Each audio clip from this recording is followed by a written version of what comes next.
listening to the Overcast. Sunshine on a cloudy day. Part of the Oversoul Gaming channel.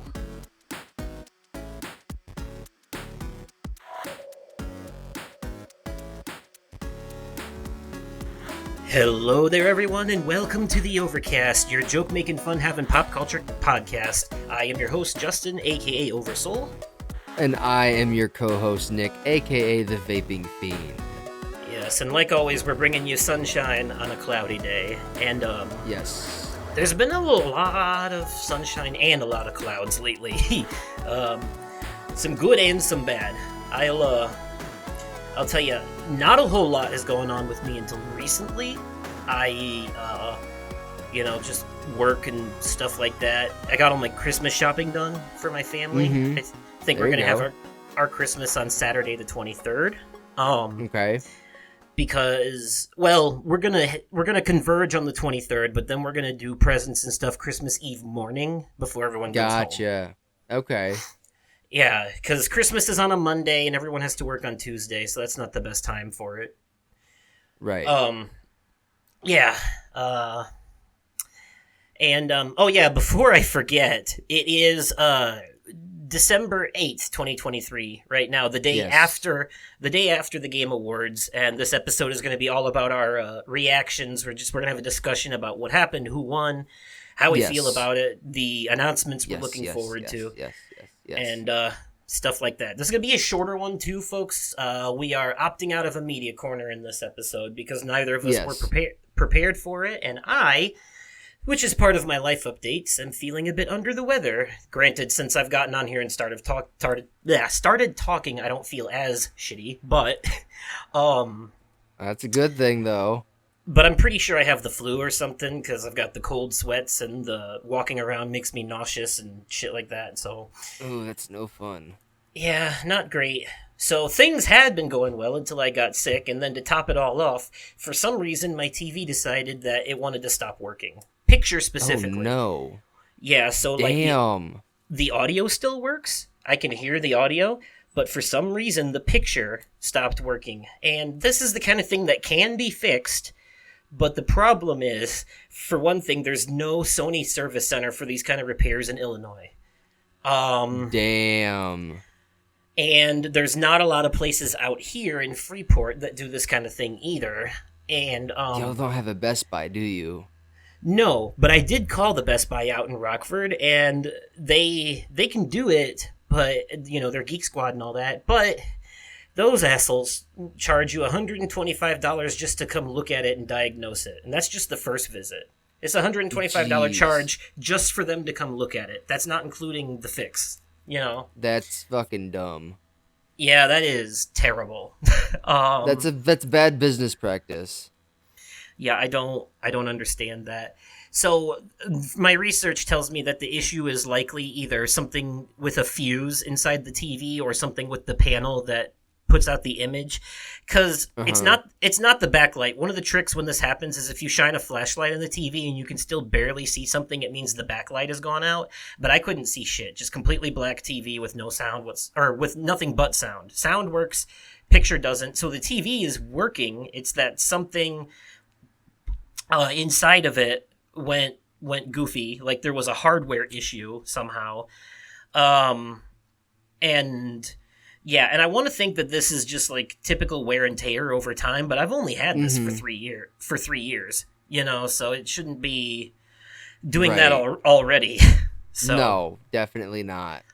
But electronics are finicky, and sometimes shit like that happens. So, yeah, knowing that I can't afford to get it repaired, I decided to, and I know this is a terrible decision because you end up paying more than it's worth in the long run, but for someone in my financial situation, it's pretty much the only option. So I hit up Aaron's website, and they had a newer model of the same TV. So I decided to go ahead and rent it. It's gonna cost me like $50 a month until I pay it off. But I can't not have a TV. So right, yeah, no.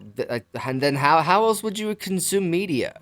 Well, and I have, kind of necessary for the pod, and I do have other TVs. Exactly. Don't get me wrong, but this is my only 4K TV in the house, and Oh damn. some of the stuff I do for YouTube is in 4K. You can record videos in 4K on the PS5, but only if you're hooked up to a 4K TV. So Right. Yeah, so I kind of need it. Yeah, that's kind of a necessity. Plus, it's the living room TV. Right. I could move some stuff around. There's a TV in both bedrooms and all that, and I could move some stuff around. But at this point, it would just be easier to move the consoles until I get the new TV. Yeah. So either way, though, that TV, the manufacturer has to ship it to the local store, and then they gotta call me and set up a time to come bring it to me at my apartment. So that should be next week. So for now, Okay. I'll just have to deal with using these. Okay, I have a Sony Bravia 720p native LCD TV in my bedroom that I've had since 2012, and it still works like brand new. That TV? You still have that TV? Yeah, it's weird. Things just aren't built to last anymore. Jeez. I have no idea what was. Damn, that TV's been through that TV's been through a lot. Yeah, well, it's moved a lot of places, but the TV itself has actually remained in good condition the whole time. Good. That's awesome. And when I got that 4K TV before, I sold my old Samsung to my mom. That was a 1080p LED TV. Yeah.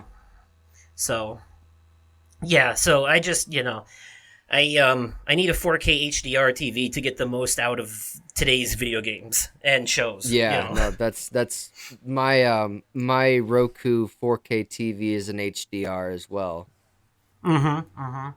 Yeah, and I should have noticed, though, I did start seeing a warning sign recently where I noticed that when I had the TV in HDR mode, like on the PS5 or something, the screen would get a lot darker than it would with it off. And interesting. Even after, and it's supposed to be the opposite. It's supposed to get brighter. So okay. I should have taken that as a warning sign that something was screwy. That there was something going on with the panel or something. But yeah, I don't know what I'm doing. I'm not gonna mess with it. I could. If I knew how, I could probably just replace the fuse and fix it, but I don't. So and I don't want to break it further. So I'm just. No, I get that. I understand that. I'm just gonna get a new one, but this one is still good. It just needs to be fixed. So I'm gonna put it in storage for now and see if I can get it fixed later, and then maybe sell it or something. Gotcha. There you go. So, think smarter, not harder. Yeah, I'm trying to be optimistic about all this, but really all it means is there's another unneeded expense added to my list of things now. Yeah.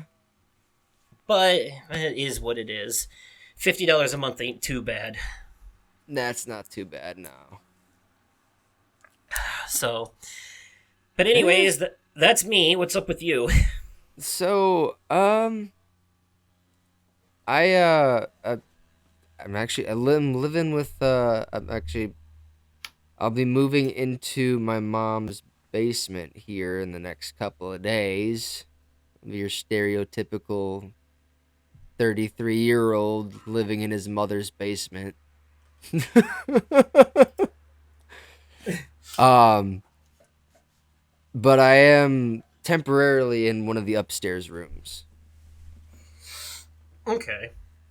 Well, as long as you don't have the neck beard, it won't be that stereotypical. You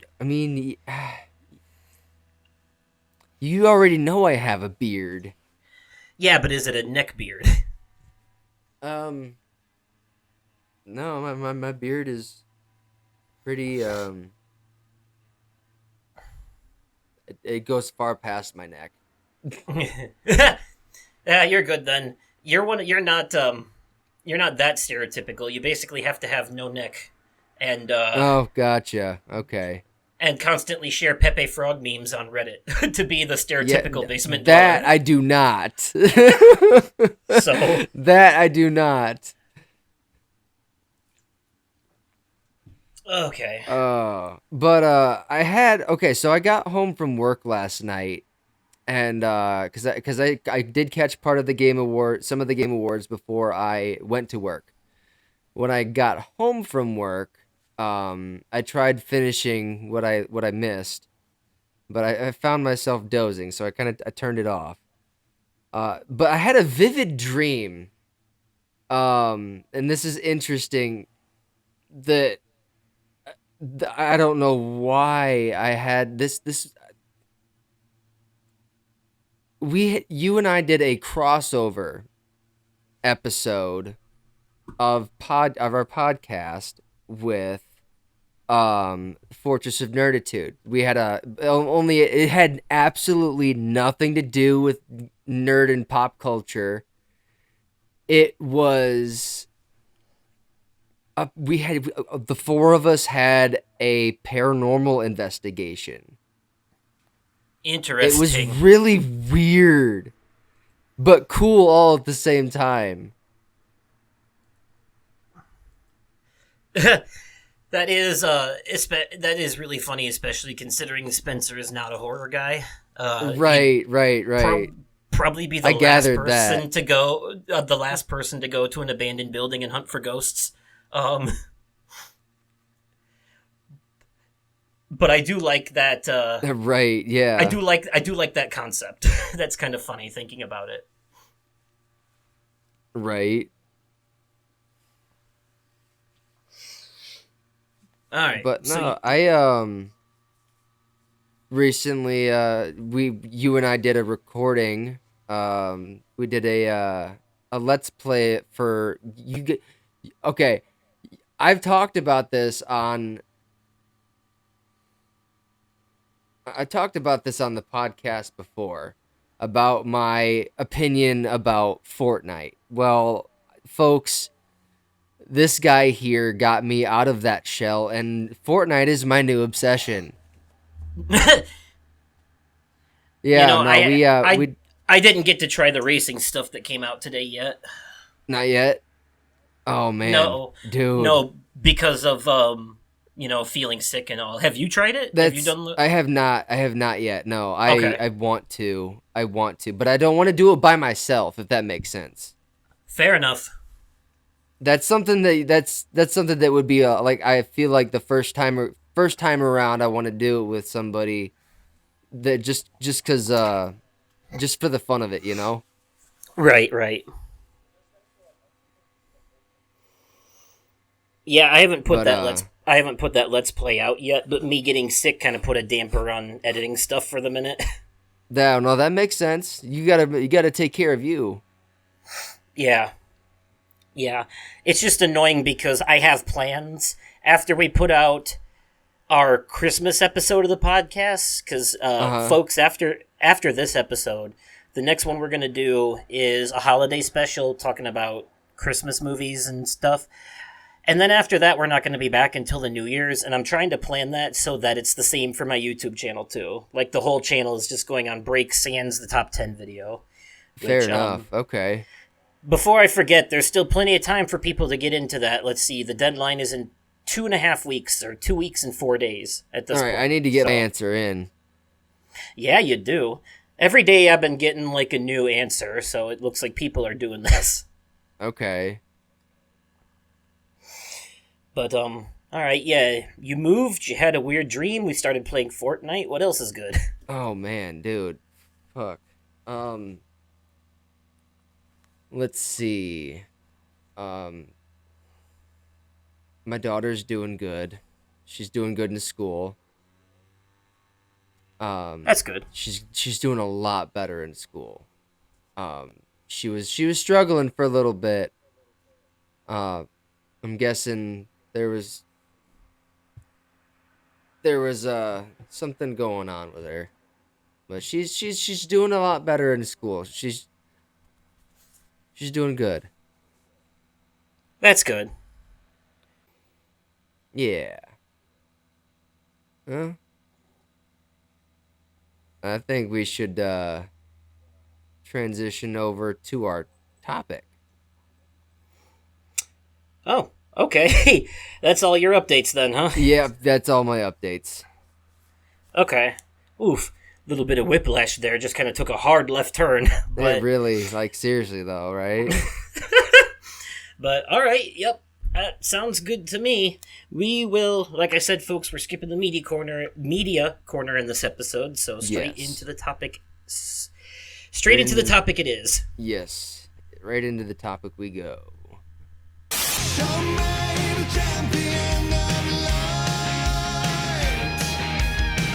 I'll show you the herald of darkness.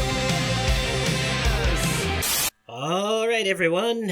Welcome to the episode's topic. We're going to discuss the Game Awards 2023, the good, the bad, the in-between, and all that fun stuff. Yes. Yeah. So, it was a pretty stacked show. Baldur's Gate 3 predictably swept.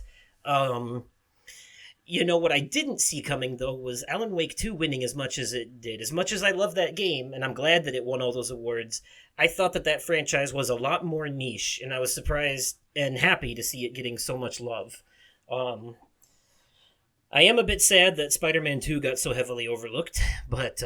Yeah, I was actually kind of upset they didn't win any awards. Yeah, I was hoping they would get something. I would have given them maybe best action adventure. Yeah, but then I would have given it best action adventure game. I know that Legend of Zelda: Tears of the Kingdom is a good game. Yes, for people, but when you boil it down, it really is just like an expansion of Breath of the Wild. It's kind of pretty much the same map and everything. Mm-hmm. But you could say the same thing about Spider-Man 2. Now that I think about it, it's the same map as the first two games. So, right. You know, my theory is that these things, and a case of sequelitis and superhero fatigue in general, kind of led to Spider-Man not getting any awards. You know. Yeah, and I can agree with that. Plus, it was a stacked competition this year. Yeah. And I loved Spider-Man 2. I will be honest, though, the combat was starting to make my hands hurt near the end. It gets... Really? It gets rough. Like, it was like, I'm like, oh, fuck, goddamn. Like, God, these enemies are getting hard. Like, I would highly advise making sure you are fully prepared for the end of that game before going into it by doing as many side quests as humanly possible to level up. Yeah. No, that's the plan. Is like as soon as I can get my hands on it. I also want to get my hands on that Avatar game that came out yesterday. Oh yeah, Frontiers of Pandora, or yes, Far Cry with an Avatar skin. Right.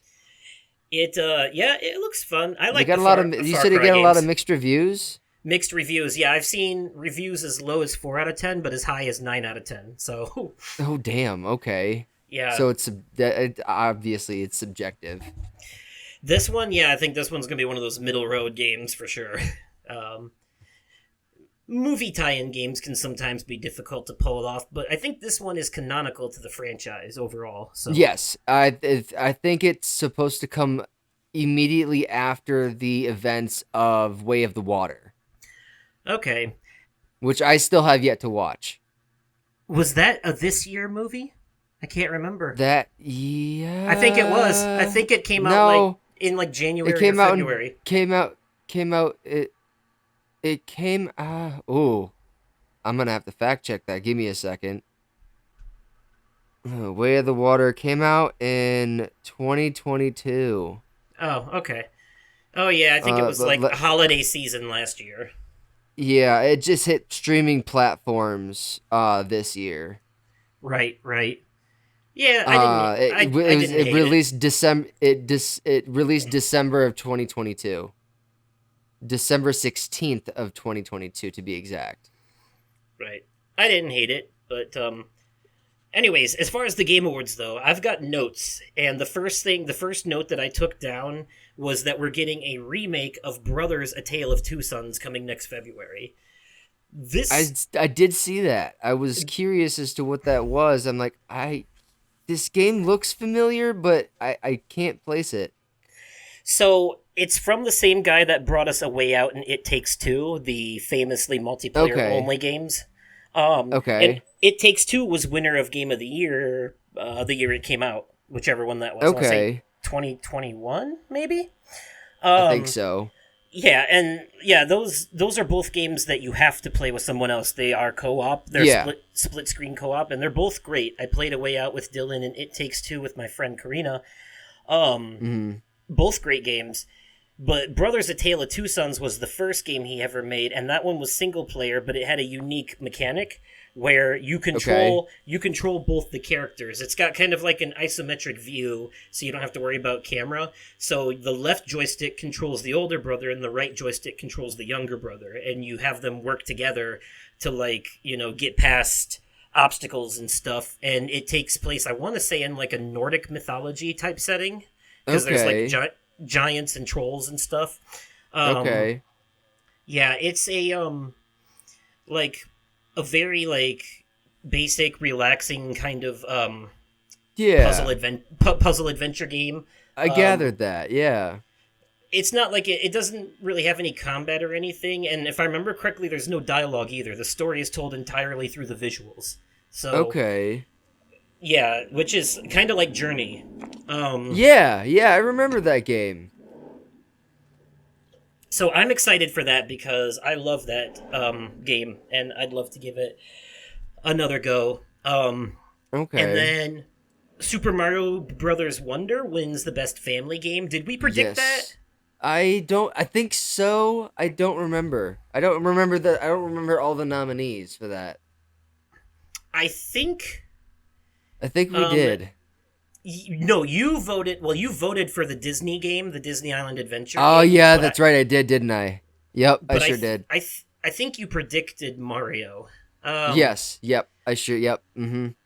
I can't remember what I predicted on that one either, but I also wasn't surprised to see it. Like, like I said, Super Mario Brothers Wonder is it's got options that make it accessible for the whole family, so Yeah. the kids can play as Yoshi and not have to worry about dying. The adults can play as Mm-hmm. Mario and Luigi. um, And then there's the. also Daisy and Peach and a bunch of Toads and the Nabbit Rabbit, which I think is Mm-hmm. a crossover from the Rabbids games. Yeah. And then the award for innovation accessibility award. That Hmm. didn't. I think you predicted Forza Motorsport would win that one, didn't you? Yes, because even though I haven't played that game, I played Forza Horizon, and you can straight Right. up play that. You can straight up play that game one handed. The options that they have. So, Exactly. Yeah. No. I saw that one winning like immediately. Like, dude. and I'm Like like, it that's doesn't get more accessible than that. right. Exactly. I do think though that if I was able to peek behind the curtain and see because this is a voted thing, like which one has the most, um, I think the one with the most votes next in line probably would have been Spider-Man 2 because it has that, let my little cousin play mode. The right. Where you can't die, and it's also got options for people who are deaf and colorblind and shit like Hmm. that. And there Yeah. are moments in that game where you straight up play as a deaf girl. Yeah. So for some of the quests. But yes, Hmm. yeah, and I also took note of, speaking of which, I took note of this, that they're making a game called Harmonium coming to Netflix games and Xbox Game Pass, and it's a musical game that is accessible to deaf people. That's pretty fucking cool. Yeah, I am looking forward to it because I love rhythm games. Obviously, you can not be deaf and still play it because Right. Exactly. Yeah. it's got normal audio, but the way that the haptics and stuff are designed for it, it's like even if deaf people can't hear it, there is something about I think the visuals and possibly even the controller vibration that allows them to be able to play it. So, Exactly. Yeah. um, That's pretty cool. and also I was I was a little irritated at this because I was getting so excited only for it to not happen. But when Hmm. they showed the trailer for Metaphor, which is a JRPG from Atlas, it kept saying from the people who brought you Persona 3, 4, and 5. I was like, oh yes, it's Persona 6, it's Persona 6, and then it wasn't. So, Right. oh my god. Um, And then okay, so for best performance, dude. So when when Kratos got up on the fucking stage, dude, I already Yes. knew he was gonna clown around at first, and fucking, I caught myself laughing at him because like he's like, God dare whoever wins this award to beat my 7-minute record. I'm like, this dude's trying to get everybody in trouble, isn't he? Like, what the fuck? He's an instigator. I'm glad that But they were like self-aware and made fun of it, but I oh also right, yeah, feel absolutely. Yeah. I do feel like they kind of overcorrected for that last year by Yeah. giving all the award winners like not enough time for their speeches this year. Yeah. But like, I mean, I don't know. There's only so much you can do. You got so much stuff you got to fit in. And you got a hard time limit. It's like Yeah. damned if you do, damned if you don't. Every year there's some kerfuffle that pisses some people off, and it's like, whatever. Just it's supposed to be fun. Just have fun. Right.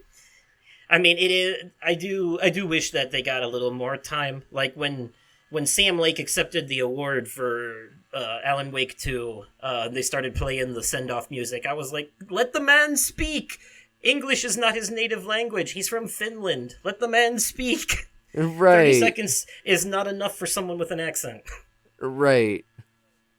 But But Neil, also, like, people Neil, are mad about, like, they did that, but then they gave Kojima and Jordan Peele a bunch of time. But like that man needed a translator, and right, if exactly. if you have a translator, everything's being said twice, so of course it's going to take twice as long. That's Exactly, kind yeah. of that has to be expected.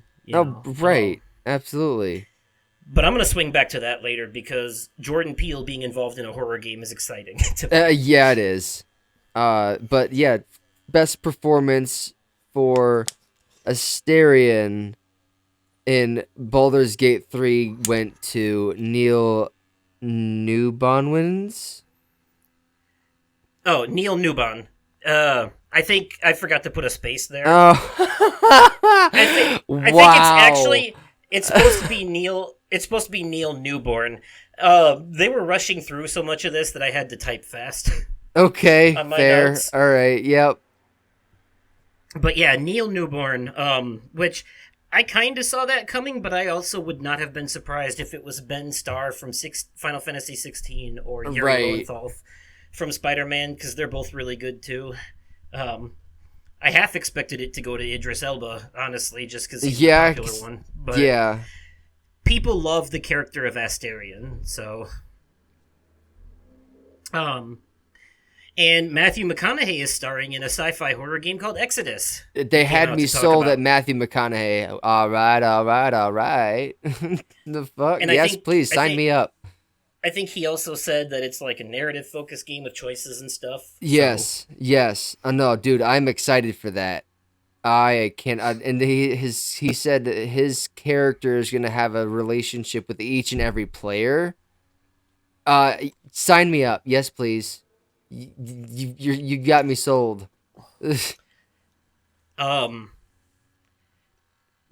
of the biggest like mind-blowing drops of the night was the free DLC coming to God of War Ragnarok next Dude, week. I lost my shit.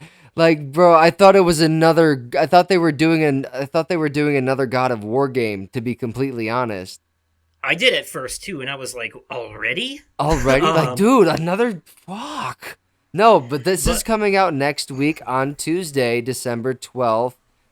It's the God of War Ragnarok free DLC Valhalla. I'm excited. I am excited for this. Yep, it's completely free. Kind of a story expansion.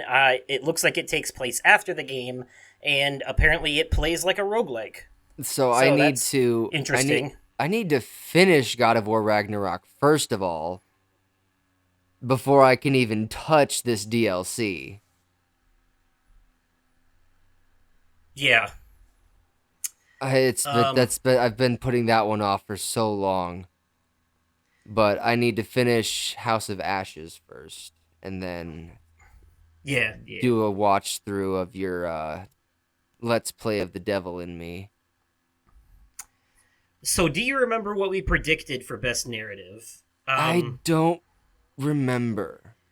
I think I might have voted for Final Fantasy 16 on that one, but like, I'm not sure. I think I predicted that Baldur's Gate 3 would win best narrative because it has complete player agency and like the choices you can make and how they affect the story in that game are completely boundless. Mm-hmm. But Alan Wake 2 was the winner of Best Narrative, which doesn't surprise me. That would have been my second guess because that game is literally a story about a story. Like, narrative, yeah. Narrative is one of the main focuses in it, you know? Right.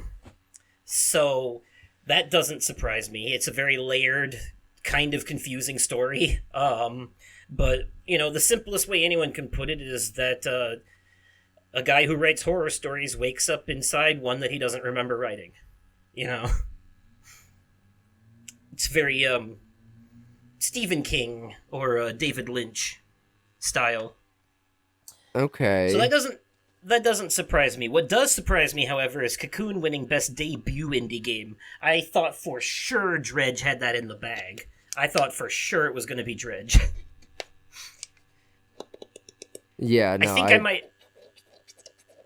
Yeah, I thought I thought it was going to be Dredge too. The way you were talking about it when we were doing our predictions episode. I can't remember what I was. I can't remember which one I voted for as far as debut indie game. It might have been. No, it wasn't Chia. I think that was indie game. But yeah. I might have voted for Dredge. I don't know, but I thought for sure Dredge was going to have it in the bag because so many people were talking about that one this year, and that was one of the things they showed too. I wasn't expecting at the show is that Dredge and Dave the Diver, two of the nominees last night, are doing a crossover game. Yeah. So that was kind of cool. So this Sega trailer, dude. Yeah. There was a couple of things that caught my attention, and I don't really know too much about Shinobi Golden Axe, but the two that really stood out to me were Crazy Taxi, because I'm like, oh, they're doing another Crazy Taxi game when I saw that license plate. Mm-hmm. And yep. I got super excited to see a new Jet Set Radio game. Dude, I fucking love Jet Set Radio. So they're saying this is like a Sega revival. Some of them are going to be like remakes or remasters, and others are going to be like whole new games in the franchises. Right. Something that stood out to me is that when I saw 5 the Golden Axe, new games. The Golden Axe footage was in 3D, and those games are like kind of a more like classic arcadey side scroller type usually. Mm-hmm. So then they turned it into a 3D action game. And yeah, Jet Set Radio games are always great, or Jet Set Radio Future. Hell, I think yeah. that one was. Yep. And Jet Set Radio Future. Crazy Taxi was always fun. That was just like chaos. Like you pick people up and you have to drive them to an area before the time runs out, and you're like destroying half the city as you get there. It looks like they added cop chases to this version of it. Yeah. From what I saw in the trailer, which wasn't in the original, if I remember correctly. Okay. So that's interesting. I'm looking forward to that. This next one. Over the last several years, I've become a huge fan of the Supermassive games. Mm-hmm. And I've played Dead by Daylight maybe once or twice. It's fun. I'm excited to see what they're gonna do. I'm excited to see what Supermassive Games is gonna do with a universe like Dead by Daylight. Yeah, I thought it was going to be multiplayer at first because I saw 4 characters and it's in that world, but then they said it was a single player game after the trailer. So I'm guessing it's a choice, basically a choice-based narrative game. I am excited. I cannot fucking wait. Yeah, I'm looking forward to it too. Not a huge fan of the Dead by Daylight game, but I do. It looks like what I saw in the trailer. I can't remember the name of it, but the name of the whole thing, it was like Frank something or another, but the the story of this is based off one of the monsters in that game named Frank. Okay. From what I saw. So, yeah, and another announcement that stood out to me, there's a Square Enix series called Trials of Mana, Legends of Mana, all that. Well, they're making a new one called Visions of Mana, a Okay.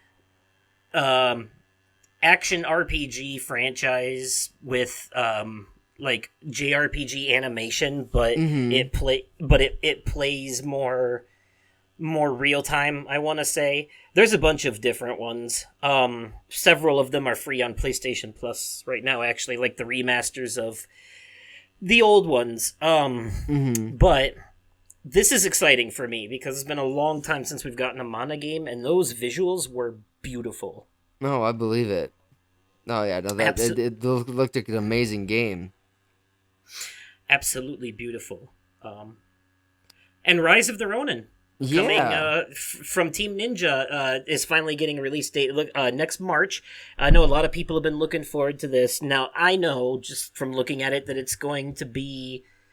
If it's from Team Ninja, then it's probably going to play like Ninja Gaiden or Neo, which means it's going to be really hard. Right. So, not exactly for me, but... you know what's funny? In one of the original Ninja Gaiden games, if you die so many times in the first level, this oracle will come to you, talk about how disappointed they are in you, and then turn the game difficulty down and put a red scarf on you permanently to show that that you are playing on easy mode. That's wow. Called out by funny. the game itself. God damn.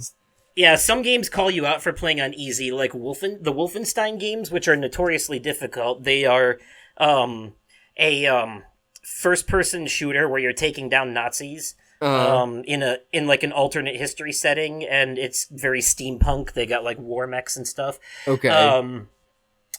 Well, the easy difficulty modes on that game are called things like "Please don't hurt me, Daddy" and shit like that. And it shows a picture of a dude with a pacifier in his mouth. Jesus Christ, that's fucking funny.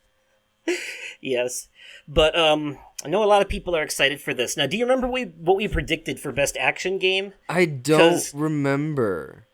I'm pretty sure I predicted the winner, Armored Core 6, because I said this is a game from Software who do the Dark Souls games, so it's probably going to win. Wasn't Spider-Man one of the nominees for this? If it was, no, then... that was action adventure. This one is just the action category, which was more focused on games that are like all about like combat and fast-paced movement and shit like that. Okay. Yeah, action adventure games are more like your typical like open world or like point A to point B okay, that makes sense. Type style. Yeah, that makes sense. I'm pretty sure I guessed this one. I'm pretty sure, yeah. It came as no surprise to me. I've heard good things about it. It is the 6th game in a very long-running franchise that started on the PS1, I think. Okay. So... Best art direction goes to Alan Wake 2. Did not expect this. And as much as I'm glad to see Alan Wake 2 get another win, I'm not even entirely sure if I agree with it, to be honest, because half of the game's cutscenes are in live action. Okay. And I mean, granted, they do a lot of cool stuff with light and darkness. It's like a whole point of it. But yeah. It doesn't look that different from any typical like third-person horror game, like Resident Evil or something. Graphically, It's still, got your regular graphics. Hi-Fi Rush should have won this, in my opinion, because it does something different with its art. It looks like a comic book. Okay. It's very vibrant and colorful and standoutish. Yeah. And I thought for sure it was going to win that. I am beyond surprised to see Alan Wake 2 winning this, but not mad. Right. Do you remember what you predicted for that one? I don't. I think honestly, I predicted and voted for Alan Wake 2. Okay. The next two categories were, this is when they started rapid firing some of them. Yep. Best VR game and best mobile game.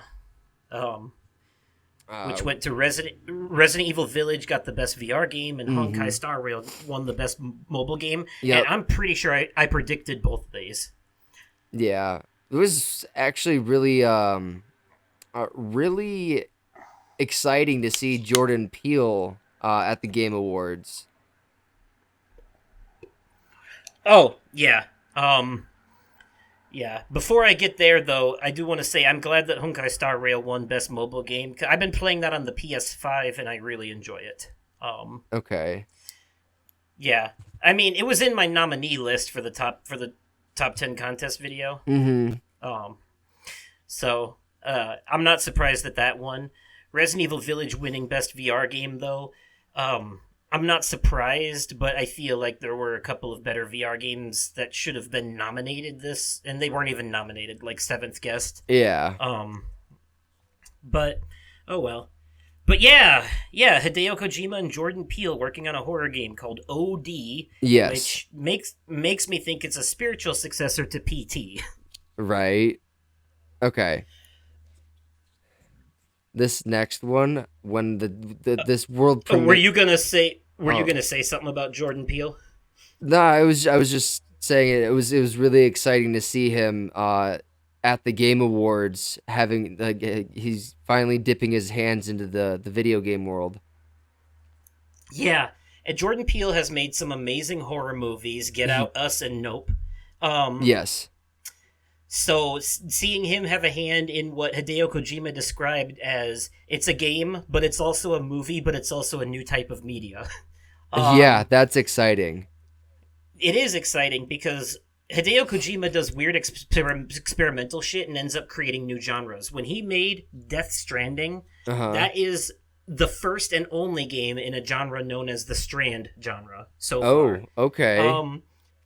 Yeah, and Metal Gear Solid was more of like a action stealth kind of franchise, but Death Stranding was something completely different. Like nothing like it had ever been done before. No one had ever done a game where you are like carrying packages across the wilderness to deliver them to survivors of an apocalypse while avoiding giant tar monsters. Yeah. You know, that was and not only that, but in that game, other players, you didn't have players in your world, but because of the online connection abilities, other players could create things like ladders and ropes and stuff to help traverse in their world, and you can, and they would show up in your world too. Like, interesting. Like you can benefit from other people's progress in that game. Yep, and it was all about like, bro, there were points where I was like walking with like a stack of packages on my back, like at least a good 7 feet high. Jesus Christ. The balance was crazy, and you get upgrades and vehicles and stuff eventually so you can carry more stuff, and you can build roads so you can drive trucks to carry more stuff, and then when you get to the snowy mountains, you can start building zip lines to get around faster. It was so good, so weird, a little scary, but not horror, just kind of like, it flirts with it a little bit. Yeah. And also, the whole time you're carrying a baby in a tube on your chest that you have to take care of too. Oh Jesus! Like Christ. if you lose your balance and fall down, the baby will start crying, and you actually have to like rock the controller back and forth to soothe it. Jesus Christ! Okay. It was such an amazing game. Hideo Kojima is he's the mad scientist of video games. Like fair enough. He's a crazy genius, you know? Like, okay. Well, yeah, like he's a genius, but he's insane. Yeah. Like, at the same time. And I love him for it. I'm surprised he's doing another horror game, though, because he said working on PT before it got canceled gave him nightmares. Oh, shit. Fair enough. Yeah, no. But he's flirted with horror before. In one of the very first Metal Gear Solid game, there's a character called Psycho Mantis who can, like, turn invisible. He's a ninja. Okay. But he does this weird fourth wall breaking shit where he can read your memory card data and like talk about how much time you've put into games. That's fucking funny. And like at one point, to turn the battle in his favor, he forces you to switch the controller over to port 2 to keep going. Jesus Christ. Stuff like that. Yeah. And only Kojima has done shit like this. Other games like Fatal Frame, which is a horror game, have tried to do that. Darkness Insanity's Requiem or some shit like that. It was called. It was a GameCube game, but it did these weird tricks where like the more your character's sanity went down, like the more sanity you lost, the more weird shit you'd start seeing, like images of ghosts popping up, and at times it would like make you think that your game crashed by showing like the video input screen like you'd see on old TVs, but it was actually part of the game. Okay. You know, at one time the game claims that your save file is corrupted even though it's not. It's just stuff. The game tried to reach out of the game and scare the player. That's in, like, fucking insane. Psychological ways. Yeah.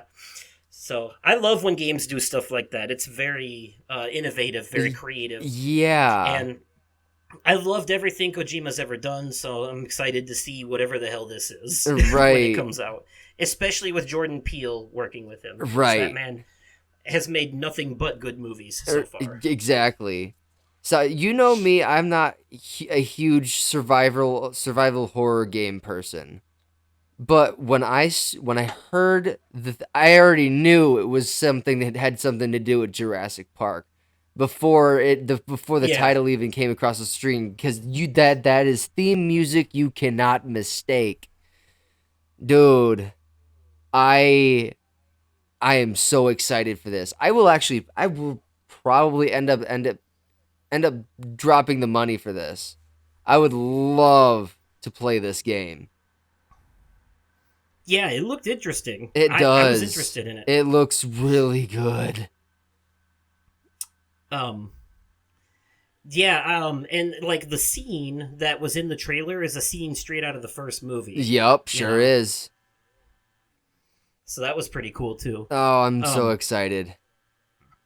I was surprised that Hi-Fi Rush won Best Audio Design, like, because Best Audio Design is not soundtrack. Hi-Fi Rush has a great soundtrack, but audio design is like the sound effects and stuff in a game. Yeah. You know? Although in a way I can kind of see, because the game, since you're like fighting and moving to the rhythm of the music, if you struggle with the rhythm, there is a metronome feature that you can turn on that kind of like helps you time your button prompts. No, yeah, that's pretty cool. So I guess I can understand why I would get it for that, but when I think audio design, I'm thinking more like if you're playing a horror game with headphones on and you hear like spooky shit in the distance and like the water dripping off the ceiling and stuff. Right, yeah. I was really expecting this to go to like Resident Evil 4 or like Dead Space or something, because audio is one of the most important parts of the horror experience. Oh yeah, absolutely. You know? So, I'm not disappointed in it, but like I am surprised. Right. Chia wins the Games for Impact Award. You've talked about this one a couple times on the here on the podcast. I think it won because of its representation of New Caledonian culture. Yeah. I think it's really good at that. Yeah. I voted for Goodbye Volcano High in this. I wasn't expecting it to win, but that was like, Goodbye Volcano High is like literally a game about a bunch of high school students finding out that they're all gonna die when a meteor hits at the end of the week, and they're just like trying to make the best of it, like making the most out of their lives before it happens. And it gets like, and it's dinosaurs, but like in a modern age. There's a lot of LGBTQIA plus representation. There's and a lot of it depends on your choices, the conversations you get. But I got a conversation. The main character is non-binary, and some of the characters are transgender. And there was a conversation that you have with one of them at one point where they both talk about like how they feel so misunderstood by their parents, and their parents keep using their dead names and stuff like that. Yeah. You know, and like misgendering them. And it was a very powerful conversation. Makes sense. No, it sounds like a good game. Yeah. Calling it a game is kind of generous, though. It's really more of an interactive cartoon. That's fair. With the only part of it that's a game is when they're doing the songs, and it turns into a rhythm game. At that part, yeah. But outside of those parts, it's literally nothing but cutscenes and dialogue choices. Fair enough. But you would love it.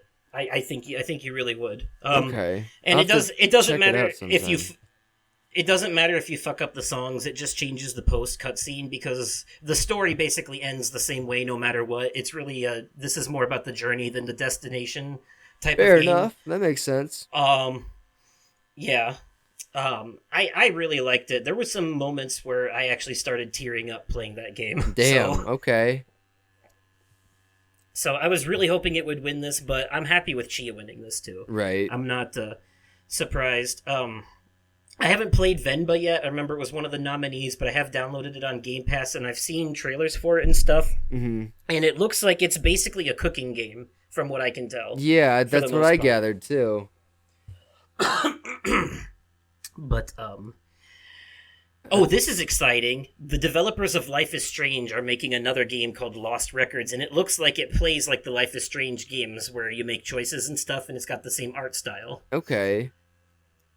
It's so good. Life is Strange is another franchise that you would really like because it's one of those, like, choice-based franchises, you know? Yeah. It's one of those, like, narrative-focused, you're making dialogue options. It's a little more gameplay heavy than most games like that. There's a bit more walking around and exploring than those game types usually have. Uh-huh. And the first one is really good because in that one your main character has the ability to rewind time with photos, and that plays into the choices that you make. Yeah. Okay. And there's a whole franchise there. Besides Life is Strange, there's also there's an in-between game. I can't remember the name of it. But in that one you play as a character named Chloe, who's the best friend of it's called Before the Storm, right? It's a prequel to the first game. Kind of shows you the story of another character leading up to the events of the first game. And then in Life is Strange 2, you play as a pair of Mexican brothers who are on the run from the police after an accident because your little brother has psychic powers, and there is a part where the police unjustifiably shoot their dad and kill him, so the brother freaks out with the powers, and now they're on the run. Okay.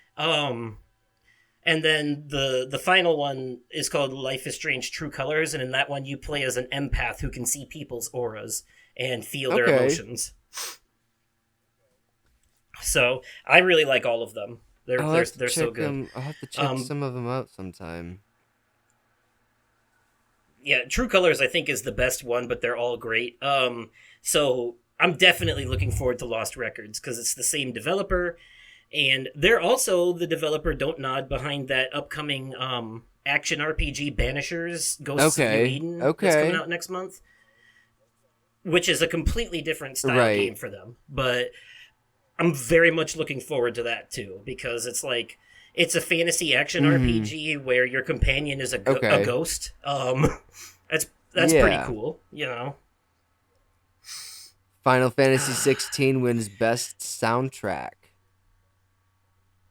I'm happy with that. I wanted it to be Alan Wake 2 because of the old Gods of Asgard, but I can live with this because Final Fantasy music always slaps. Yeah, fair. Square Enix is really good at music. I mean, just listen to the soundtrack for Kingdom Hearts. You know, dude, that's sleepy time music for me.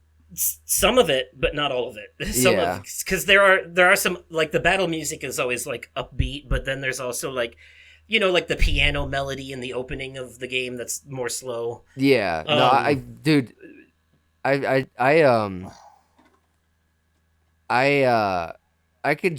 I fall asleep listening to music all the time. Like, doesn't matter what kind of music, if it's upbeat, slow, or shit. Right. Yeah. I fall asleep very often listening to this 24/7 live stream lo-fi channel on YouTube, Game Chops, where they stream basically lo-fi remixes of music from different video games and stuff. It's not just video games, though. They've also recently dived into a few other areas, too. Like, there is, there's a lo-fi remix they play of that Miley Cyrus song, Flowers, that I really like. Mm-hmm. That's a good song. Like, I really like the lo-fi remix of it. It's okay. Got a nice got a nice tune to it, and they've also done remixes of some other songs like Thriller and stuff like that. But speaking of music, before we move on, let's talk a little bit about the live performances that happened. Dude. There were some pretty good ones. First of all, the Game Awards orchestra is always fantastic, and I see that the flute guy. So last year there was a lot of memes about this guy playing the flute because he went super hard on it. It was the guy with the crazy hair. Yeah. So it looks like this year they doubled down on it and gave him like a big ass oversized flute. Yeah, they did. It was kind of funny to see. But It was. They always do. Those orchestral performances are always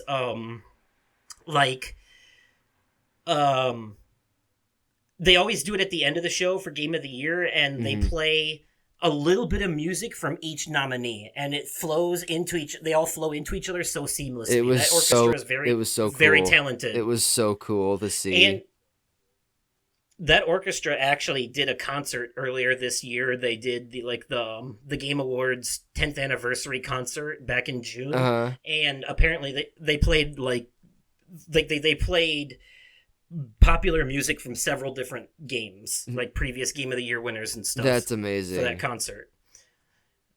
Also in the music department, I was not expecting to see Aerith from Final Fantasy VII doing a musical number here, and then with that musical number, we got a bomb ass trailer for Final Fantasy VII Rebirth. A lot of scenes in which, for those of us who played the original PS1 game, some of those scenes mean a lot. Right. And that was beautiful. And then we also had this cultural native performance from this Celtic band for Hellblade 2. Yeah. Another game I'm very, very excited for. The first Hellblade is probably one of the most accurate depictions of mental health in a horror game I've ever seen. Fair enough. And the whole thing is wrapped completely in Norse mythology. That is amazing. On top of it, there's a full-on boss battle with Fenrir in the first game. It's one of those I thought was underrated, but people are really excited for Hellblade 2, and it's going to be free on Xbox Game Pass when it comes out next year. Nice. And I cannot fucking wait, because the first one was my 2017 Game of the Year. Nice. And Melina Jurgens, who plays Senua in that game, won Best Performance that year, and she was the one who came up to announce the band and the new trailer. And the reason they gave her Best Performance is because she did the whole thing in mocap, and she channeled some of her real life pain and struggles with mental health into the character. Damn. So in that game, some of the screaming and crying that she's doing is actually real and not just acting. Damn. Yeah. Okay, I need to get my hands on Hellblade 1. Mm-hmm. It is still available on PlayStation. I think the second one is only going to be on Xbox because they bought the developer. But the first one was on PlayStation as well. That's where I played it the first time. Got the platinum, and I went back and made a music video out of it with help from Funky Hurdles. Yeah. It was actually the last collaboration we ever did. It was our big, final, the last music video we made together before he moved on to other things. Yep. Okay. Yeah, so now I make music videos with different music whenever I do. But, right. So, and then, of course, the Old Gods of Asgard performed Herald of Darkness. Oh, dude, that was amazing. That was so cool to see. Yeah, so this was Poets of the Fall first time performing live as the Old Gods of Asgard. They've performed live as themselves before, but this was the first time doing live as their fictional band from the Alan Wake games. That's pretty cool. Yeah, because the Old Gods of Asgard are kind of like the gorillas. They're not real. They don't actually exist. They only exist in the universe of the games. But having them jump out of the games onto the stage is kind of fits perfectly in with the whole meta-narrative aspect of Alan Wake 2. So that game constantly breaks the fourth wall. The plot of a book that he wrote in the game is the plot of the game itself. So okay, yeah, and they're always winking and nodding at the camera type shit, and not physically, but the game is very self-aware. Right. I will say it was pointed out to me that they pantomimed their performance, and I didn't see a lot of people talking about that, but I do know that when bands do live performances on TV, like SNL or Super Bowl, sometimes they will either lip sync or pantomime the performance to cut down on production costs and budget stuff. Pantomime. What is that? It's when you're not actually playing the instruments, like the music is playing like on a record through the speakers or something, but Oh. but you're pretending to play the instruments. Now, obviously, they actually play instruments because they make the songs. You know, like Yeah. in the studio when they're recording, they're actually playing the instruments. But when they did this live performance, and I think it might have been intentional, they weren't actually playing the instruments. I do think they were actually singing, but I think I didn't pick up on that. yeah, it's. Ryan picked up on it and told me, but like he's in a band, so he notices stuff like that. Right. I saw a few people mention something about it online, but not many people said anything about it. But I do also think I think it also is kind of fitting because in the game itself, when they perform that song, they're basically a band for a talk show at that point in the story. And yeah, so maybe it's intentional, but what I think happened was apparently they were a last minute addition based off of like people begging Jeff to get them there. Like people were like, Jeff, you got to get the Old Gods of Asgard. So they were kind of like a last minute addition, I think. And that's pretty cool though that they were able to pull that off. And the lead singer was really jet lagged because they flew in from Finland. Right. So, and they only had one night to rehearse. So I think either something went wrong during rehearsal or they decided to pantomime to cut back on the production cost of it, you know? Right. It's a lot easier to play the song on a CD and pretend to play the instruments and sing to it than it is to, like, actually perform it live. Yeah, right.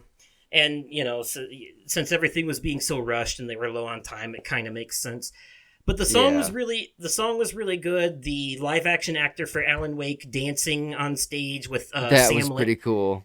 Yeah, dancing with Sam Lake and the Shadow People was really really cool. That choreographed dance, the reason they were able to do that so well is because it's the same exact dance from the game, like in the music video and stuff. Yeah. So they already had that down because they'd already practiced it for the game. Right. No, that makes sense.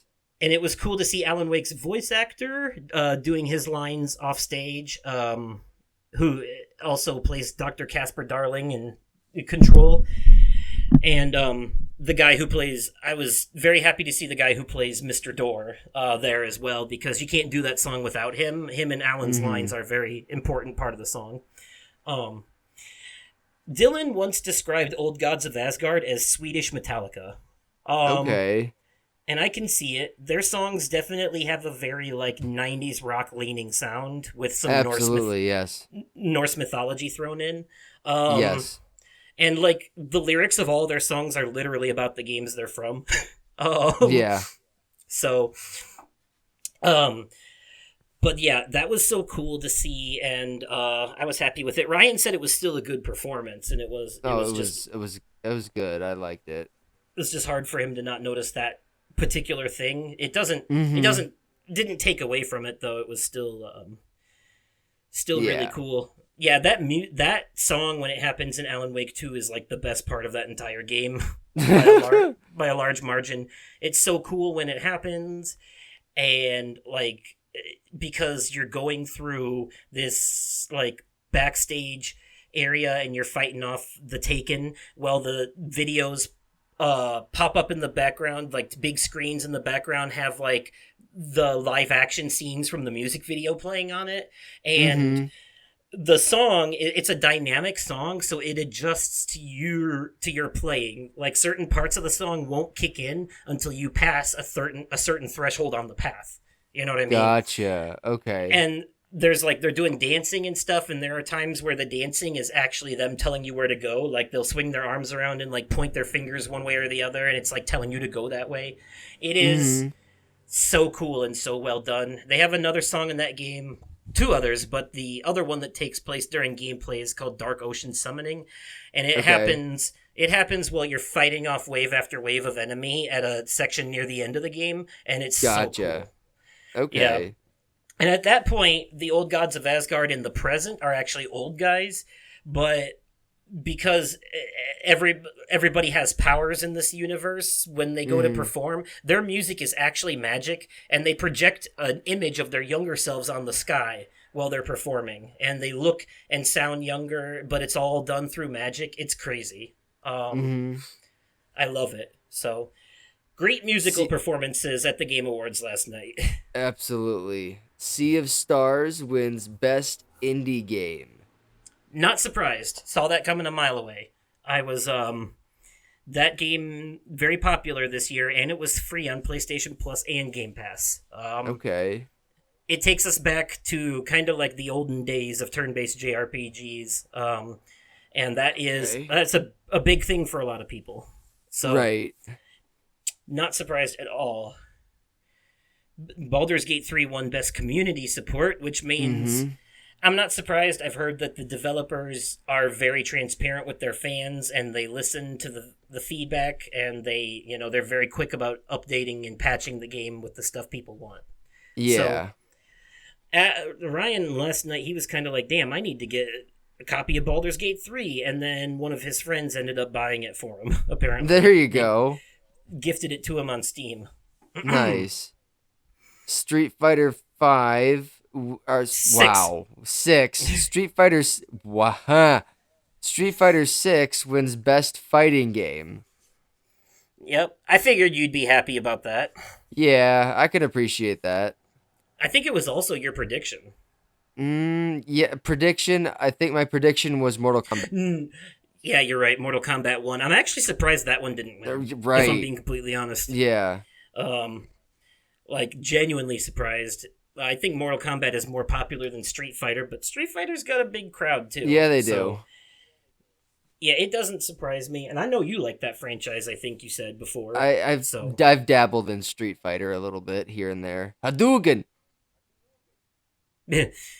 and Final Fantasy VII Rebirth, the second entry in the remake trilogy, won the most anticipated game of 2024 award, which doesn't surprise me at all. Right. If it wasn't that, it was going to be Hades 2. I Yeah. think. Oh no, absolutely. I didn't think it was going to go to Star Wars Outlaws because people are skeptical of Ubisoft, and I didn't think it was going to go to Tekken 8 because fighting games are niche. It was definitely going to be one of those two. Yeah. You know. I thought it was cool that Oh. they announced a Blade game. That's pretty cool. Yes. Yes. Coming from Arcane Studios, a subsidiary of Bethesda. So Bethesda's the publisher and Arcane is the developer, and Arcane is responsible for Dishonored and Deathloop, and Deathloop was the winner of a couple awards last year. So, Dishonored is a game where you play as an assassin and you're going around taking out a bunch of targets, and you can choose to be wild and violent, you can choose to be stealthy, you can choose like 7 different ways to kill them. Like one of the first target, you can like just sneak up and stab them, you can poison their drink and then hide in the rafters and watch them die, you can Okay. throw them out the window. There's so many things you can do, and Dishonored gets different endings depending on how chaotic or like stealthy you are. Okay. And Deathloop is a roguelike about so you play as a guy who has to kill 7 different targets, but at the same time you're being hunted by someone else who's trying to kill you, and you have to try and kill these 7 targets before the person hunting you kills you.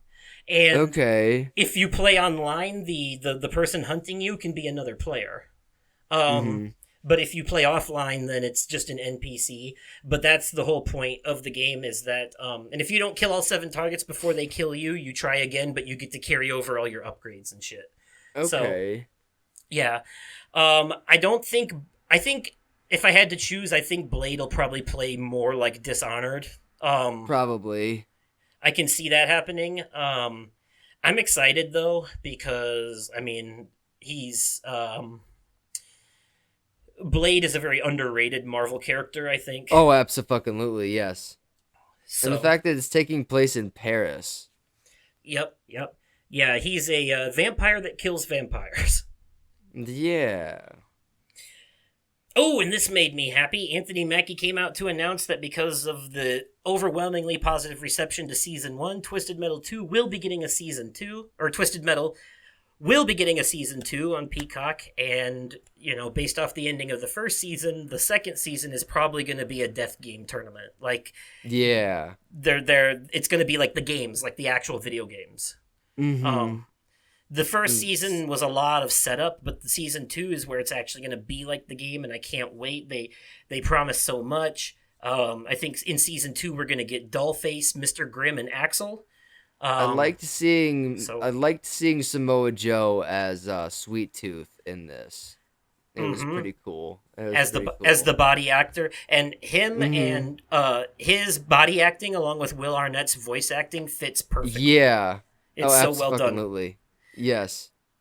Yeah. Cyberpunk 2077 wins Best Ongoing Game.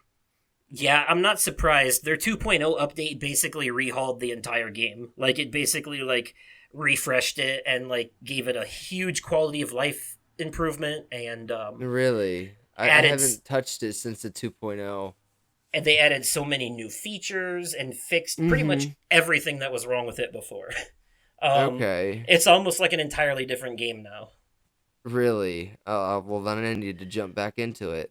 Yep. In a good way. Plus, they got the Phantom Liberty DLC recently, so that's I need to get that. So I could this. Before I do want to say. Wait, before you get there, I do want to say. I am surprised that Cyberpunk won that category, though. I do think it deserves it, but I'm surprised that it won that category in comparison to things like Final Fantasy XIV and No Man's Sky, where they've been super transparent and basically crawled their way up from the grave to get where they are now. Yeah. But yeah, this next one was no surprise to anyone. No, Before they even said who was gonna win this one, I knew it was gonna be The Last of Us. The Last of Us has been the most talked about video game adaptation of this year. Yeah, and it's also very well done, objectively speaking. And it's super faithful to the game, and everything that it adds that wasn't in the game is a benefit. It makes the show better. I mean, this might be controversial, but I think the show is actually better than the first game. And okay, overall, and story-wise, and not only that, this might be weird too, but I liked The Last of Us Part 2 better than the first one, and that is a super hot take. And so I'm excited for season 2. I hope they stick with what they did. I hope they don't change things to appease the crybabies. I hope they stick with what happened in the games. Because The Last of Us Part 2, so many people die in that game. There is so much death in that game, left and right. Now, The Last of Us Part 1, there are a few characters, here and there that you get close to that you lose. But The Last of Us Part 2 is like Walking Dead or Game of Thrones level of death. Jesus Christ. Yeah, and even especially in terms of killing off major characters too. So yeah, no, I need to finish the first season. I need to start it over. I need to start fresh and start over. I think that's what I'm gonna do over our winter break after we record the Christmas episode. I'm gonna put down some time to watch The Last of Us. As much as I like the Mario movie and Twisted Metal, The Last of Us was the only right answer for that. Right, exactly, yeah. There was no other. Now, this is interesting. Light No Fire was announced, which is a multiplayer metaverse game with no boundaries from the team behind No Man's Sky. Now, here's what I find funny about this. Well, everyone knows that when No Man's Sky first came out, it did not deliver on its promises, and people were not happy with it. But it is now what it was supposed to be then. It's come a long way, and it's good now. So 10 years in the making, right? And they were kind of self-aware about this when they announced it, but it does seem kind of funny to me after the kerfuffle with his last game that Sean Murray from Hello Games is willing to make another huge promise like this. You know, Yeah. Yeah. like this has like I mean, because Starfield promised a lot too and ended up being disappointing. So, but from what I saw of this, Light No Fire and all that, it looks like it's basically a game where you and your friends can just travel to all kinds of different worlds. You know, you can go swimming under the water, you can go flying on dragons, you can go mountain climbing, you can, you know, run around the grassy place. Like it's literally a game where you and your friends can do whatever. You can do anything. Big open world metaverse to play in. Pretty fucking much. And I am definitely going to keep an eye on it because I want to see how it does. Yeah, no, it does sound interesting. Hell, we could even do a let's play of it at some point. Yes. Yeah, we probably could. Yeah. So, yeah, Legend of Zelda Tears of the Kingdom won Best Action Adventure Game. I want to point out that out of the 6 Game of the Year nominees, the only 2 to not win anything besides Spider-Man 2 was also Resident Evil 4. Both of those games didn't win a single thing. That being said, sure didn't. Mario and Zelda both only won 1 award the entire night. Yep. So this was a Baldur's Gate Alan Wake sweep, for the most part. Yeah, pretty fucking much. Especially Baldur's Gate. Yeah, no, they took home the show. But I know that the Zelda games are good, and I think the gimmick in Tears of the Kingdom is that you can craft and create like weird contraptions and vehicles and stuff, and people have made some very goofy shit. In that. So, I still haven't finished Breath of the Wild, but I want to so that I can play this one. So it's on my list of shame of things that I'm ashamed I haven't finished yet. Fair. So, and Baldur's Gate 3 won Best RPG. I think I voted for Final Fantasy 16 here. This was also the only category Starfield was nominated in. Of course, it didn't win, but it doesn't surprise me that Baldur's Gate won this category because it's literally Dungeons and Dragons. Pretty fucking much. And complete player agency, like I said before, you can basically build a whole party of miscreants. You can have sex with all of them if you want to. When it plays like D&D in the sense that when you're doing dialogue options, like if you want to intimidate or persuade someone, you have to pass a check. You have to pass a stat check. So it takes your character's already existing stats and adds it to a dice roll. And if you get over a certain number, you pass. And if you get below a certain number, you fail. And that's how D&D is played. So, so it makes sense. The combat is like, I don't want to say turn-based. I want to say more like tactical strategy based. It's closer to like XCOM or Mario plus Rabbids kind of style. But everything is still like you can move a certain amount of spaces. You can attack enemies that are within your attack range, just like any tactics game. But there is, dice roll stuff involved too. And there's so much freedom in it. You can I think I said before, the first act ends with like a goblin war, and you can choose like 3 or 4 different ways to handle that. I mean, you can literally have sex with a bear in this game if you want. Jesus Christ. There's a scene, I think one of the characters that are magic, they can turn into a giant bear or something. You don't actually get to see the sex scene, but it cuts over to a squirrel watching, and the squirrel, like, I think it's like a squirrel or a chipmunk, but the squirrel is like holding a nut, and it just drops it, and its mouth drops open, and it's got like this like that's amazing. Horrified look of what the fuck on its face. That's amazing. So it doesn't surprise me in the slightest this won Best RPG. It is the most RPG ever made, Yes. And then Pikmin 4 wins Best Strategy Game. I think I predicted that one. You did. And I was surprised to see this too. I was expecting it to be something more like RTS focused or something, but shit, Pikmin 4. I'm surprised. I haven't heard anything about that game. I haven't heard anyone talk about that game. But I know the Pikmin games they've got a huge following. That's true. It is a Nintendo franchise. Yeah, exactly. But yeah, you did predict this one. I can't remember the one I predicted. I probably should have kept note of that, but that's okay. Not surprised Uh, to see Forza Motorsport winning Best Sports Racing Game, especially when the competition was basically a soccer game and Right. whatever else. you know, I can't even remember what all was in this category for the most part. To be honest, I remember there was no, the Hot Wheels game. The Hot Wheels game was in there. Okay, yep, that's true. That's true. Yeah. Yeah. And the Crew Motors, the Crew Motorsport was in there too.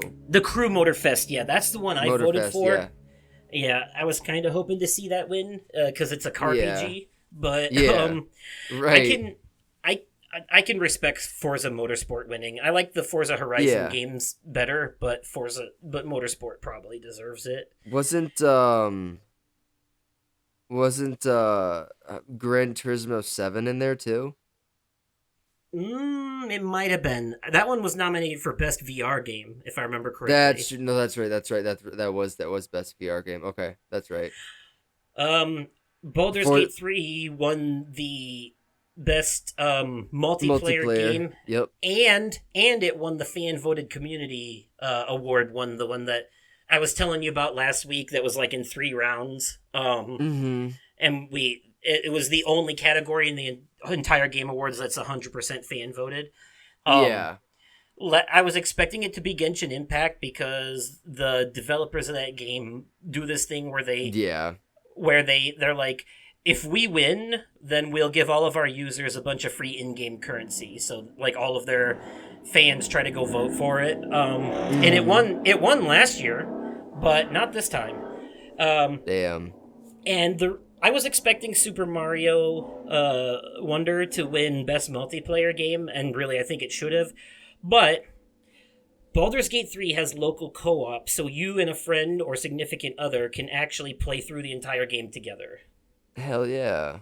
So that's pretty cool. Actually, I've never seen a RPG with like choices and stuff like that have co-op. That's an interesting way of doing it. There's 2 DLCs announced for Final Fantasy 16. First one was available yesterday. Yep. Echoes of the Fallen, and I can't remember what the second one is called. It's like the Tide of something. But the first one, yeah, it came out last night. It's $10. It's about 3 hours long, and it just adds like a few extra missions and story stuff to the game. But the one coming next spring that adds the Tide or whatever is adding like a whole new icon to the game, which is Leviathan. Among some other story stuff. So here's the thing. They said there's an expansion pass you can buy that if you buy it, it gives you a discount on the price of the 2 DLCs combined. The expansion pass is $25. It guarantees you both of those DLCs. The first DLC is only $10. So if that expansion pass is a discount on the 2 together, it leads me to believe that second DLC is going to be at least $20. Which means it'll probably be beefier than the first one. But and to avoid continuity issues, these DLCs take place during the events of the game rather than after it as well. There you go. Yeah, I haven't played the one that came out last night yet, but it's like I'm going to as soon as I can for sure. Right. I'm looking forward to it. Ooh. Alan Wake 2 won the Best Game Direction Award, which that I think is deserved and doesn't surprise me. I think this might have been my prediction too, because like I said before, this game, half the cutscenes are live action, so it's kind of like a movie. Sam Lake himself is a great director, great story writer. And like the whole point of the game is about the power of art, and it's a story about a story about a story, like... It is not easy to pull off that kind of layered and confusing narrative and do it right. So I definitely think they deserve that award.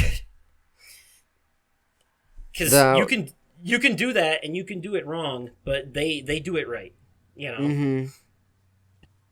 Now the final world premiere that we got last night was Monster Hunter Wilds. It looks interesting enough for me to play. So the Monster Hunter games are exactly what they say. You hunt monsters. They're like Okay. you can play single player, you can play co-op, but basically they're big open world games where you go out on like they have stories, but the story basically consists of go find this monster, hunt it down, and bring back proof that you killed it. You know? Okay. So it's kind of like mission based throughout the whole thing, but also the monsters you kill, you can use their remains to craft new weapons and armor and stuff like that too. Um, and I think in one of them you get a companion that's basically a talking cat. Yeah. Okay. I know Ryan No, is it- excited for this. He loves the Monster Hunter games. You're talking about it. When this trailer first popped up and I saw the guy in the hoodie riding a dodo among the dinosaurs, at first I was like, is this Assassin's Creed with dinosaurs? Man, they've really jumped the shark at this See, point. the first thing Like- the first thing that came to mind for me was because of all the dust, all of like the sand and shit. I thought it was a Dune game. Oh, okay.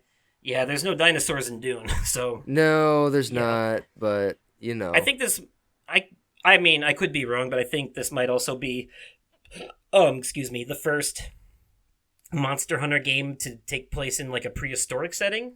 Yeah, probably. But yeah, that was the last big world premiere, and then at no surprise to anyone, Baldur's Gate 3 swooped in and won Game of the Year. Yeah, Um, they did. I predicted this so hard, like, and Yes, I've you been did. wrong. I've been wrong before. Like, I know in 2018, I was like, Red Dead Redemption 2 is going to win. It's sweeping the show. It's going to win. And then God of War won at the end. I need to fucking watch that, like that Panderverse fucking South Park episode on Paramount Plus. Oh, yeah, they do make a lot of Baldur's Gate 3 references. in Yes, that. they do.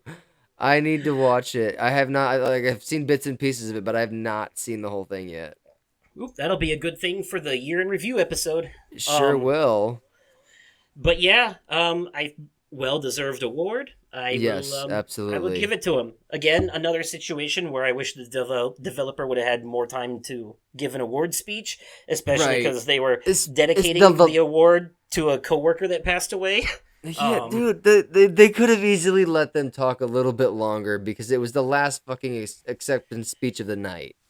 Yeah, but this show is already 3.5 hours too, so it's Yeah, like, it's so. true. I mean, you could argue that they could maybe cut down on the world premieres and focus more on the awards since it is an award show. But Yeah, he's also going to lose half his audience if he does that because a lot of people you're not wrong. a lot of people are tuning in for the announcements. Now, Yeah. I listened to someone earlier say they think they could be like the Game Awards is basically Winter Game Fest at this point. Pretty much. It's like Summer Game Fest Part 2, and I don't disagree, but they're thinking, what if they had like two different events in December, one where they focus on the awards and the other where they focus on the premieres? You know, that way it's not as long, it's two shorter shows, and the award winners get more time to talk about it. I get Right. it, you know. I could see that, but it's Yeah. I mean, this was the 10th one, and this has been a pretty successful show every year. The viewership numbers just get higher and higher every year, so Yeah. obviously they're doing something right. There are some Mhm. things they could do better. I think the mistake they made this year was they overcorrected for the long ass Christopher Judge speech last year and Yeah. didn't give people enough time to Fucking you know. Kratos. But outside of that, I think they did well, and you know I can't be mad at Jeff for the ads and stuff because he's got to pay for this somehow, right? You know, Yeah, like, true. and sponsorships help pay the bills. Exactly. But overall, if I was rating this, if I was doing a letter scale, I would give it an A minus. If I was Okay. doing numbers, I would give it a 9 out of 10 Okay. I could agree with for that. this show overall because the way I see it, pretty much every award was deserved. Yes. A lot of the trailers and announcements were very exciting. Mhm. The musical performances were really good, and the whole thing was just a very fun watch. So I Yes, can't it really was. like, you know, if there was anything I would want to add to the show, it would be a category for best horror game. I know I'm a Yes, little biased, absolutely. I know I'm a little biased, but I feel like if you can have a category for best mobile game and best fighting, you can also do horror. And there was a lot of good horror games this year.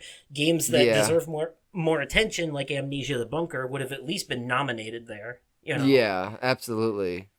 Resident Evil 4 remake, Alan Wake 2 would have won it, but still, Yeah. I'm saying. Yeah. So, yeah. So, how did you feel about this show overall? What would you rate it? I'd have to agree. I agree with you on like I'd give it a 9. Okay. Yeah. Simply because I didn't notice them like shooing people off the stage before they really got the chance to really dig into their acceptance speech. But Yeah, now that you I noticed mentioned it that, with- I'd have to agree with the 9. I noticed it with Sam Lake when he won like the he came up for the speech for I can't remember if it was like best art direction or what it was, or just like best game direction in general. But like they definitely like they started playing the walk off music like they do at the Oscars when the speeches go too long. Mm-hmm. It's a thing they do at the Oscars when the speeches go too long. They'll start playing music as a cue for the celebrity to shut up and walk off stage. Mm-hmm. And the music was kicking in this event like way too early, I think. Yeah. Fucking Kratos. Ruining yeah, it for that's my- everybody. That's my only caveat, but I do want to point out that fucking shots fired when he said, my speech last year was longer than the latest Call of Duty campaign.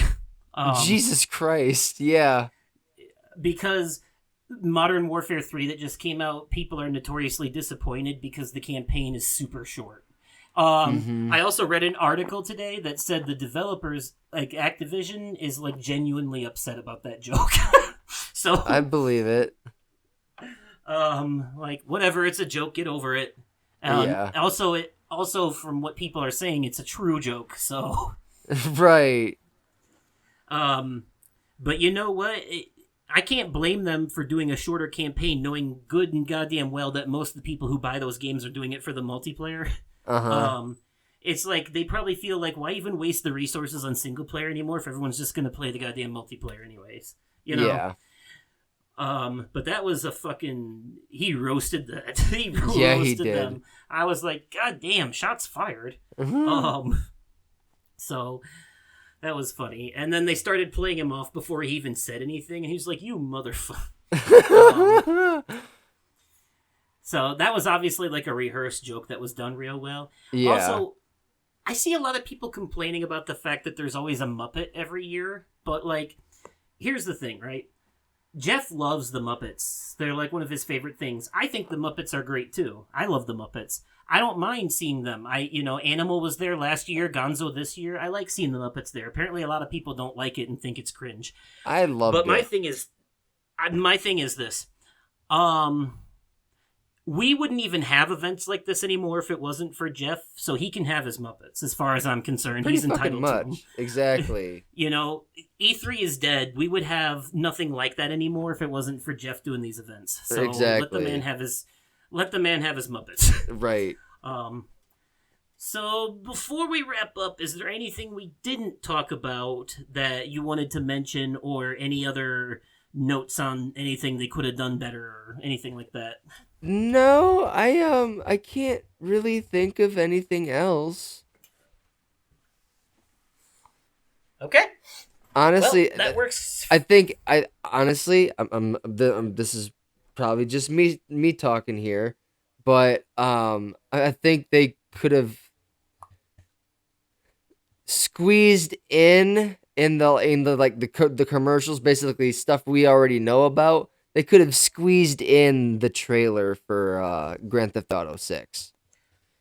Oh, during the ad segments? Yeah, probably. they could have easily Yeah. fit that in. I would do want to point that. I'm glad you reminded me, because it looks like our predictions for announcements were way off. Yeah. because Grand Theft Auto 6 trailer ended up coming out 2 days before the show. Yeah, and then it came out on the 4th instead of the 5th like it was supposed to because some asshole fucking decided to leak it. So Rockstar basically felt that their hand was forced and they dropped it early. Yep. And not only that, but I predicted Death Stranding 2, and I thought that was what it was going to be when Kojima showed up, and it wasn't. It was something completely new. Yep. So, Mm-hmm. I mean, I knew he was going to be there, though. I figured I was at least half right. Yeah. Also, Kojima and Jeff Keighley are, like, really good friends. Fair enough. Yeah, no, that makes sense. They hang out a lot outside of these things. Yeah. So, all right. Well, that will do it before we wrap up. Yeah, just one more brief reminder to the audience, because this is Game Awards focused. Yes. Yep, I've got my own top 10 list coming out at the end of the month, and you can win some money if you correctly guess the games in my top 10 list. Yes. Get your answers in, folks. I still have to get mine in. All of the rules and details and explanations and all of that can be found on my YouTube channel, Oversoul Gaming, in the Guess My Top 10 Games video. So, yep, look forward to that. And yeah, I'm looking forward to seeing your answers too. Yeah, I'm still trying to work my cranium here. Got lots of stuff going on. All right, folks. Yeah. Let me know what your favorite announcements and stuff and your thoughts on the show last night overall, either in the comments down below if you're on YouTube, or you can shoot me an email at mroversoul53@gmail.com, or follow me on the website formerly known as Twitter at oversoul53, where I also usually live post the updates for these types of events when they happen. Yes. As well. You can find me on the website formerly known as Twitter at The Vaping Fiend. You can find me on TikTok at the.vaping.fiend. And why not follow me on Twitch at The Vaping Fiend. All right. And with all that being said, that'll be a wrap for this shorter than usual episode. Yes. Thanks for listening, folks, and good night. Bye.